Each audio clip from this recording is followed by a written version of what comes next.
Hi, pleasant morning, my dear students. Welcome to the online class, grade 6th, Geography, chapter 12. Lesson number 12 they have given, page number 150. So, today we are going to learn about Asia, one of the largest continent in the world, a land of contrast. So now let us understand through the introduction we will through the introduction we can understand the location, physical setting and regional divisions of Asia. Okay, first we should know the structure of Asia, and at the same time we will understand the first point we will understand about the location, extent and physical setting and contrasting features of Asia, and we also understand the regional divisions and highlights of their contrast features, and also we describes about the major physiographic divisions of Asia, and we also understand about the relationship between rivers and the agricultural activity and natural vegetation and population, major minerals, growth, distribution and density of population. So now today we are going to especially understand about the climate, agriculture, okay, and inland river system, crops, what they are going to grow, okay, in the Asian continent. Okay, already I have told you, my dear children, there are 7 continents in the world. Among that, Asia is one of the largest continent in the world. So if it is like that, what we can understand, once if it is very large, we can see a large type of, large physical features we can see. It means it has a large, or it is one of the wide place where we could see the variety in terms of physical features, climate, vegetation, wildlife, soils, mountains, plateaus, okay, deserts, population, languages, religions, okay, uneven distribution of population and density. So that's why we can say that Asia is one of the land of contrasts, land of contrasts.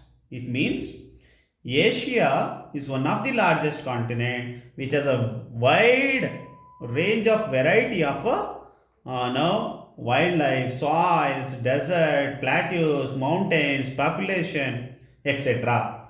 Okay, vegetation. So that's why we can say that it is one of the land of contrast. So now let us understand the first point through the introduction. We can understand there will be a fertile soil, there will be a desert, there will be a river system. Now let us understand how the water inland river system is there in the Asian continent. So look at the picture, page number 159. So I have circled here 2 important places. So they are called seas. One is Caspian Sea, another one is Aral Sea. So there we can see the river system. If you understand the major rivers, so in Asia, so Volga and Ural, okay, so these important rivers which float and final reaches to the Caspian Sea. And another 2 important rivers of Asia is here Amudharya and Siardharya. So that I have marked here. So these will reach us to the Aral Sea. So they have given here, Amudharya and Siardharya. Okay, so this will reach us to this Aral Sea. That is the river system. And of course, we can see in the picture there is a Pacific Ocean in the east and Indian Ocean in the south, and we can see Arctic Ocean in the north. Okay, so that is there in the picture. And if we understand about the agriculture in Asia, so since it has a wide range of varieties of land, and there are some of the rivers, and the people occupation is agriculture. So about 3/4 of the people are engaged in agricultural products. Okay, and it was also is one of the major export of crops. And now there is a close relationship between rivers and land here. Why river system? Because most of the rivers which flow to this no land or they flow, so they have created lot of no river basins which made these basins were made fertile because of the rivers. Okay, so that's why we can say that farming is one of the important occupation of the Asian people. And here also we can see some of the places, okay, and some of the important rivers which made the land very fertile. Okay, and we can understand one by one. In many Asian countries, most of the farmers use hand tools and animals for cultivation. That you know that where hand tools, or we can say that plow, and animals are used for to plow the land. Okay, and they follow intensive farming. So these people practice different types of farming. So there are different types of farming. We can say that irrigation farming, dry farming, plantation farming, mixed farming, shifting farming. What is intensive? Intensive farming means, so the people grow the crops in the particular no area, intensive farming, or for the intensively they want some food crops they grow for the now food purpose they. And at the same time we can see, so mixed farming, mixed I mean mixed there, apart from growing crops they also rear some silk, at the same time they keep poultry, etc. And irrigation farming means the people they won't depend on the no monsoon rain. So the people occupy irrigation, it means through the borewell they get water and they do irrigation farming. And dry farming, the some people depends on only monsoon rain. Plantation farming means they grow commercial crops, especially plantation farms, especially we can say coconut, coffee, tea are the great example for plantation farming. Mixed farming, already I have told you. Shifting farming means the people they will have interval changes every year. Okay, there are two pieces of lands where ragi will be grown in one land and another land will be grown cotton, and it will be exchanged in the next year. So cotton will be grown in the first land and ragi will be grown in the second land. So like that. That is called shifting cultivation. And of course it is very useful. So the main intentions, the if they shift the crops, what will happen? The fertility of the land will be increased. So that was the main intention of the shifting crops. And of course there are some of the places high yield now varieties of seeds will be used, and at the same time the good productions will happen, and some places where the crops will not yield too much. And now let us understand about the crops what they grow in the Asian continent. You know that the ancient Asia is one of the biggest continent, and the people, so about especially rice, so will be grown in India, and at the same time about 90% of the rice will be produced by Asian continent, such as Japan, Bangladesh, Thailand, and Southeast Asian countries are the major producers of the rice. Other major producers of the rice, we can say that China, India, Pakistan, Russia. Okay, and Russia is the leading wheat producing country. And if we understand about rubber and tea, okay, most of the world natural rubber and tea come from Indonesia and Malaysia. Okay, and we can also see that the most tea leading producing area is China, Indonesia, India, and Malaysia and Thailand. And other important crops of Asia include cotton and jute and sugarcane. China and India, Pakistan, Turkmenistan, and Uzbekistan are the leading producers of cotton. Jute comes from Bangladesh and China and India. And sugarcane will be produced in India, and it is the second largest producer in the world. Indonesia, Philippines, and Bangladesh are also two. And Asia also is famous for the production of coffee and cocoa, millets, varieties of pulses, spices, oil seeds, etc. So you can understand tea estate and coffee estate. So please visit Ooty to know about the tea estate, how the people grow tea, and coffee estate you can visit Coorg. Okay, so Madikeri, so that you will understand clearly how the people grow how the people do farming, and you will understand the importance of the crops. And now let us understand about the climate and natural vegetation. Since you know that it's the biggest continent, it has a large or vast extension. Okay, as I mentioned earlier. So it also extends from the equator, 0 degree equator, to up to the polar region. It means we can say that large extension we can see in the in the Asian continent. So there will be wide variety of climates, and at the same time we can understand it, since it is extend to polar region, there will be cold, it is a coldest region, and some especially near the equator it is a hottest areas. And the varied climate of continent is due to several factors such as size, latitudinal extent, physical features, monsoon, winds. So since it is a wide one, and we can see there is a variety of climate, physical features, and a latitudinal extent. And now let us understand latitudinal extent means latitude, an imaginary line which has extend from east to west. Okay, latitudinal extent. And temperature, if we understand, it varies from one region to another region. Okay, already I told you polar region is coldest, and equator places is hottest areas. Okay, and some of the places are, those are there in the middle, they are they have an average weather condition. And if we understand, especially they varies from region to another region. In January the southern countries are less cold. Okay, what is the reason? Because the sunshine is less. In January the southern countries are less cold, but northern countries experience bitter cold.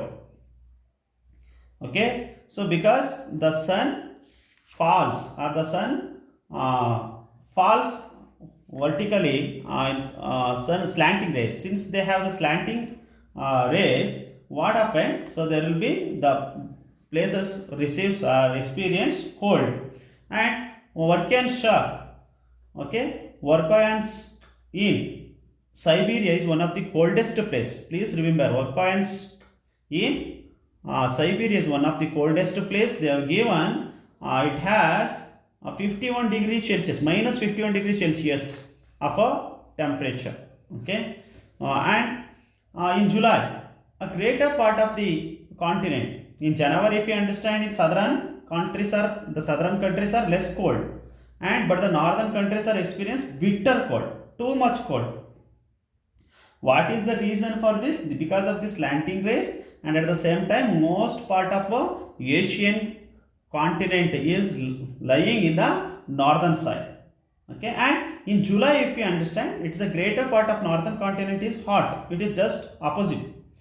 Okay, with exception of northern Siberia, and it is and some of the high mountains, plateaus, Central Asia. Okay, and now let us understand about distribution of rainfall.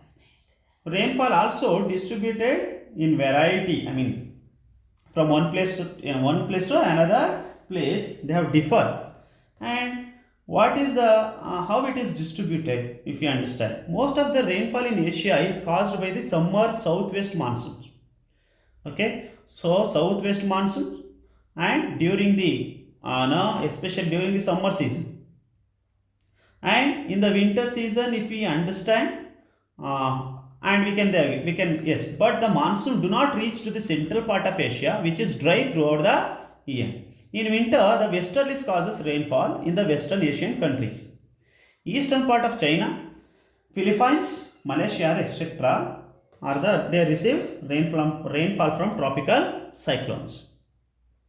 If we understand about winter season in the Asian continent, I am not talking about only India, I am talking about Asian continent.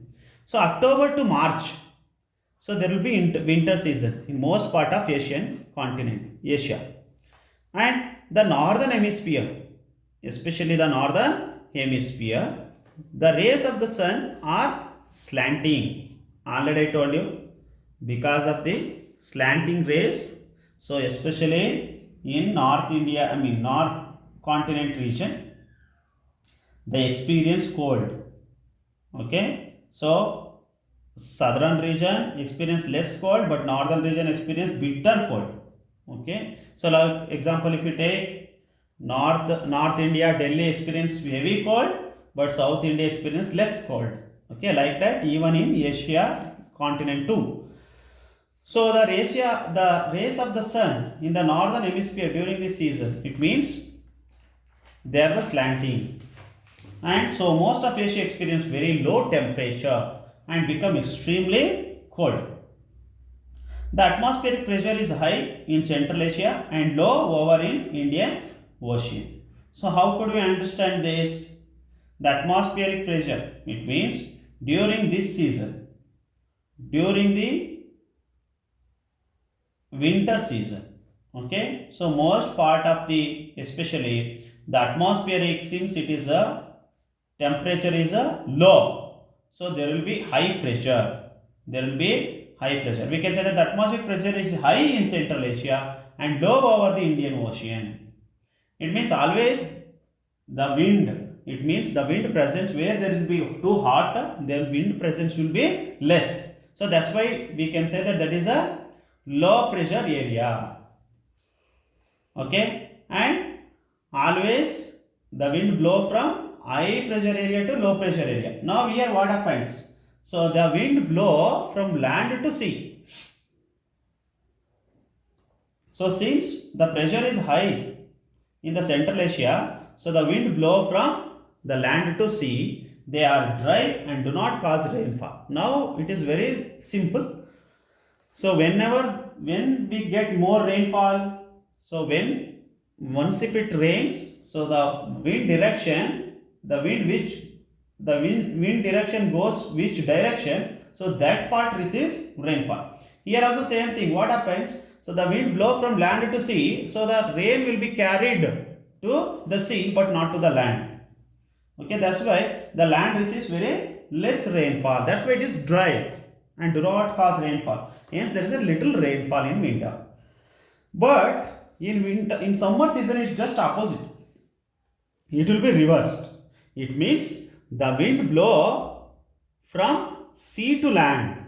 So that time they causes heavy rainfall in the land and sea won't get a rainfall. It's just opposite.